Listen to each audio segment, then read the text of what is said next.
महेंद्र सेठ ने सुरभि से कहा, देख, इस दुनिया में सबको अपनी अपनी भूख है। तू भी काम की तलाश में है और मैं भी कुछ चाहता हूँ।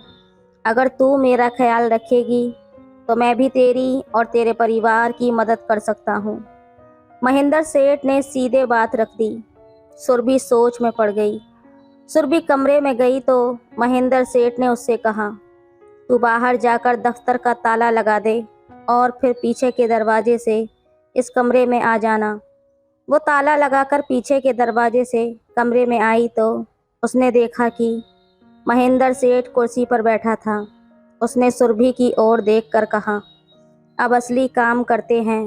दरवाज़ा बंद कर दो ताकि कोई परेशान न करे। हेलो दोस्तों, स्वागत है आप सभी का हमारी एक और रोमांचक कहानी में। उम्मीद करती हूँ आपको ये कहानी बेहद पसंद आएगी।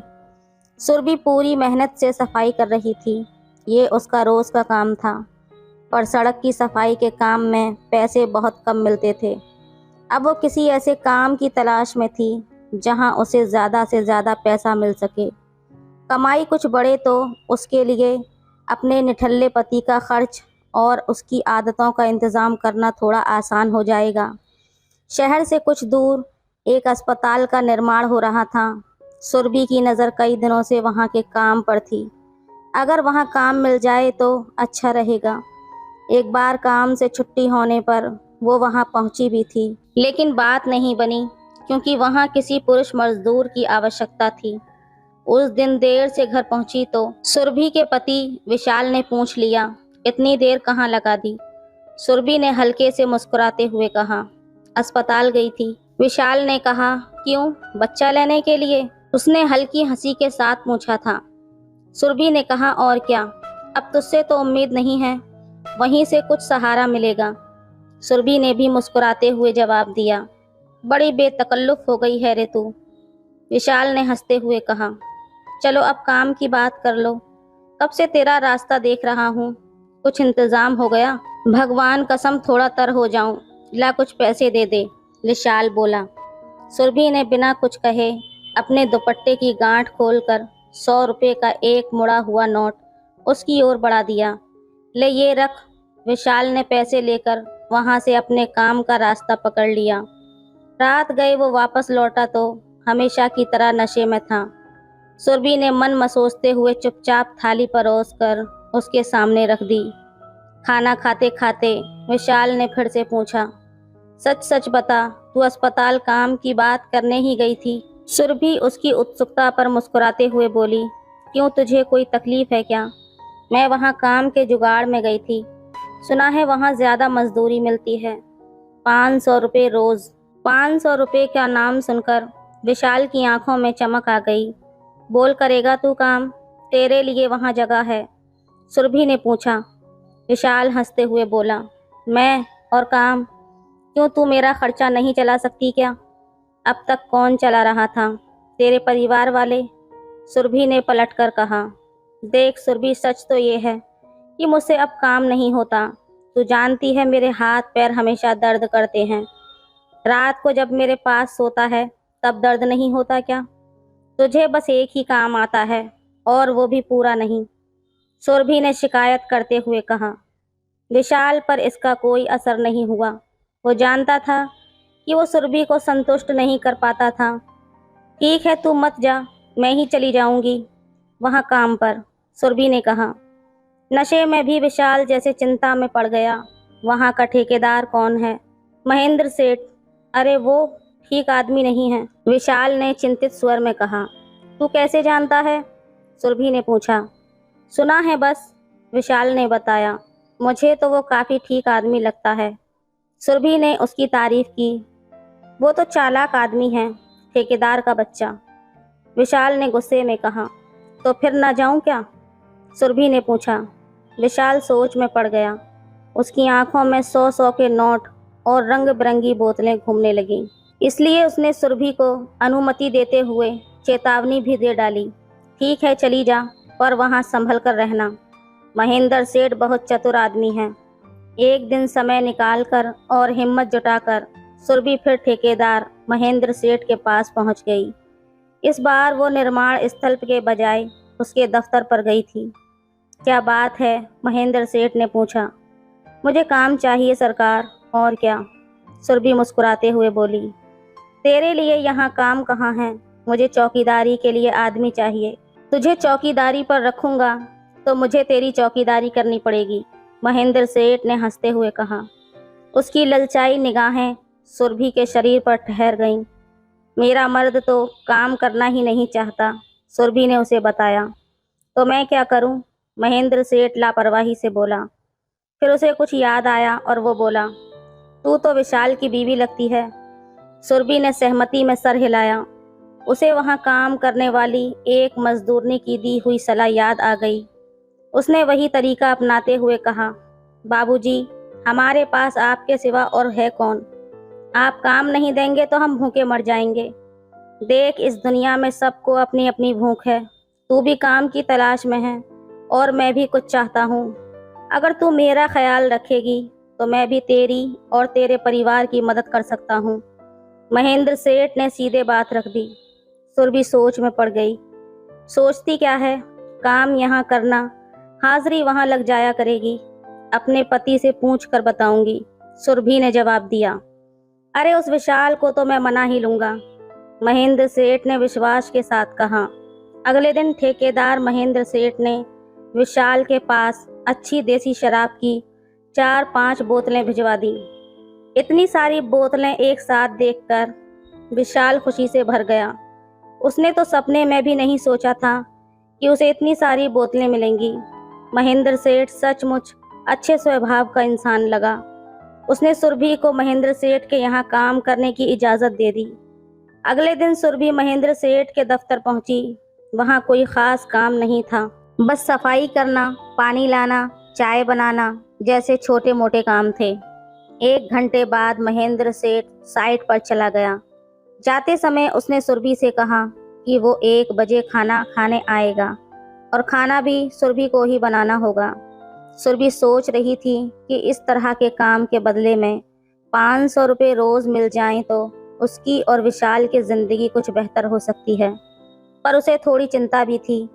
उसे अंदाज़ा था कि महेंद्र सेठ उसे शायद सीधे तौर पर काम नहीं करने देगा।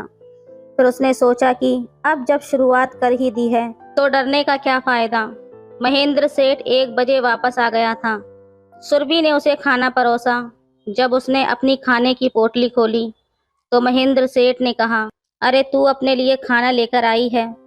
कल से ये नहीं चलेगा। तू यहाँ मेरे साथ साथ अपने लिए भी खाना बना लिया कर।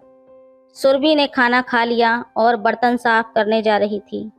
तभी महेंद्र सेठ ने कहा, अब मेरे आराम करने का समय हो गया है।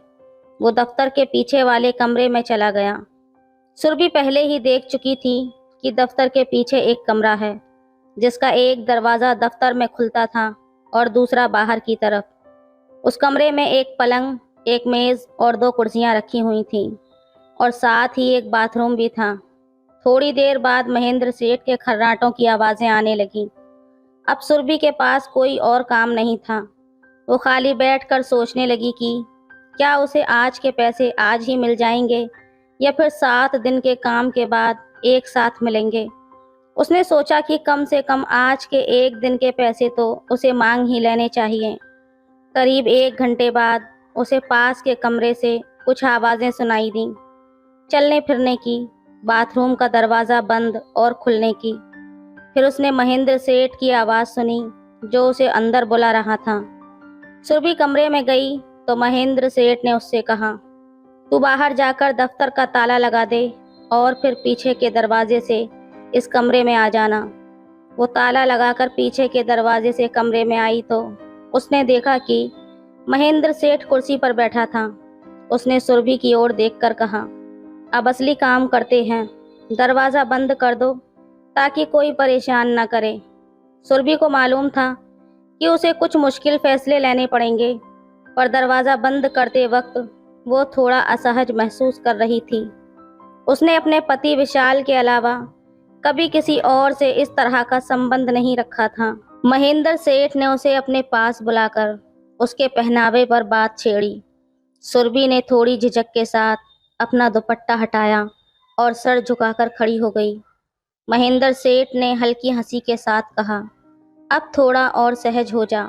सुरभि ने अचरज से पूछा, और कैसे? इसमें क्या सोचना, अपने पति के आगे भी ऐसे नहीं बैठती क्या? सुरभि ने थोड़ा संकोच करते हुए कहा, नहीं, हमारे बीच ऐसा कुछ नहीं होता। महेंद्र सेठ ने उसे चिढ़ाते हुए कहा, वो तो सचमुच नालायक निकला, एकदम बेपरवाह। सुरभि उसकी ओर संकोच भरी नजरों से देखती रही। महेंद्र सेठ उसकी झिझक पर मुस्कुराया और उसे सहज महसूस कराते हुए बोला, देख, यहाँ तू घबरा मत, सब कुछ मैं देख लूँगा, तू चिंता मत कर। सुरभि उसकी बात समझ रही थी और थोड़ी झिझक महसूस कर रही थी। उसने अपनी तरफ से हिम्मत करके उसकी बात मान ली। उसे देखकर महेंद्र सेठ के चेहरे पर संतोष की झलक आई, लेकिन उसने कहा, ये क्या जंगल उगा रखा है, कभी साफ क्यों नहीं करती? सुरभि ये सुनकर थोड़ा असहज हो गई और उसे कोई जवाब नहीं सूझा। महेंद्र सेठ ने उसकी हिचकिचाहट को समझते हुए कहा, कोई बात नहीं, मैं कल तुझे इसके लिए ज़रूरी सामान ला दूंगा, या अगर तू कहेगी तो मैं ही मदद कर दूंगा। अब चल, आराम से यहाँ बैठ जा। सुरभि हल्के से संकोच में उसके पास पहुंची तो महेंद्र सेठ ने उसे अपने पास बैठा लिया और उसे सहज महसूस कराने लगा। सुरभि जो पहले बेमन से उसके पास आई थी, अब कुछ ही देर में सहज होने लगी।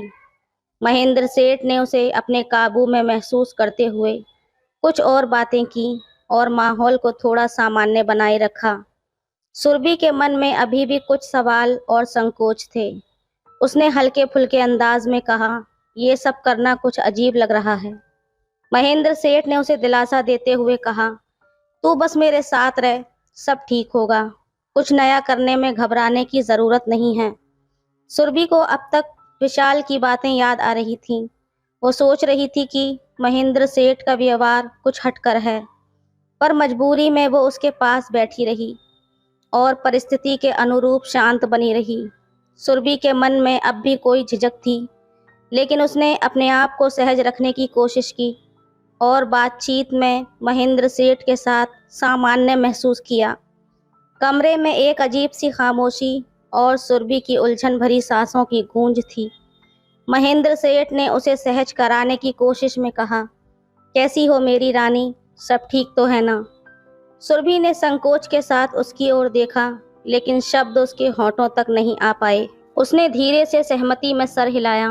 माहौल में एक अजीब सी बेचैनी थी, लेकिन सुरभि अब खुद को स्थिर रखने का प्रयास कर रही थी। उसे महसूस हुआ कि वो इस परिस्थिति में पूरी तरह से सहज नहीं है, लेकिन मजबूरी के कारण वो वहीं रुकी रही। महेंद्र सेठ ने उसके चेहरे पर दिख रही झिझक को देखकर उसे समझाने की कोशिश की। डरने की ज़रूरत नहीं है, सब आराम से हो जाएगा। महेंद्र सेठ ने उसे सहजता देने का प्रयास किया और माहौल को सामान्य बनाए रखा। दोनों अपने अपने विचारों में खोए रहे, बिना कुछ बोले। फिर कुछ समय बाद दोनों ने एक दूसरे को छोड़ दिया। सुरभि के चेहरे पर हल्की तृप्ति का आभास था और महेंद्र सेठ अपने मन की प्रसन्नता को छुपा नहीं पा रहा था। महेंद्र सेठ बहुत खुश था कि उसके मन की मुराद पूरी हो गई थी और वो उसके जाल में फंस गई थी। समय बीतता गया और सुरभि का ठेकेदार महेंद्र सेठ के साथ रिश्ता धीरे धीरे गहराता गया। वादे के मुताबिक ठेकेदार महेंद्र सेठ विशाल और उसके परिवार की मदद करता रहा, उनकी रोज़मर्रा की ज़रूरतों का ख्याल रखता रहा। सुरभि का पेट बढ़ने लगा और जल्द ही ये बात साफ हो गई कि वो एक नई जिंदगी को जन्म देने वाली है। विशाल ने अपनी पत्नी के बदलते रूप को देखा तो उसके मन में सवाल उठने लगे। उसे लगा कि उसकी थोड़ी सी ढील देने का नतीजा उसके सामने है। पर जब वो महेंद्र सेठ से बात करने का सोच ही रहा था कि अचानक से उसके पास विदेशी शराब की एक पेटी पहुंच गई। पूरी पेटी, और वो भी विदेशी शराब की। इससे विशाल के विचार बदलने लगे। उसने सोचा, महेंद्र सेठ तो सच में बहुत बड़ा आदमी है जो इस तरह से मदद कर रहा है। सुरभि को भी शायद ये बात समझनी चाहिए थी। रात को नशे में धुत विशाल सुरभि पर गुस्सा हो गया और उसने कहा, अपने पेट को देख, तुझे समझ नहीं आता कि क्या हो रहा है? सुरभि ने जवाब दिया, मैंने कुछ नहीं किया, ये तो भगवान की मर्जी है, विशाल ने तंज भरे लहजे में कहा। भगवान की मर्जी, इसे संभालने के तरीके तो आजकल हर जगह मिलते हैं। तुम किसी अस्पताल क्यों नहीं गई? सुरभि ने अपने पेट पर हाथ फेरते हुए कहा। मैंने ये कदम हमारे बुढ़ापे के लिए उठाया है। अभी तो मैं काम कर पा रही हूँ, पर जब बूढ़ी हो जाऊंगी तब हमारा सहारा कौन बनेगा? मैंने भविष्य के लिए एक सहारा तैयार कर लिया है। सुरभि की बात सुनकर विशाल का गुस्सा थोड़ा ठंडा पड़ गया।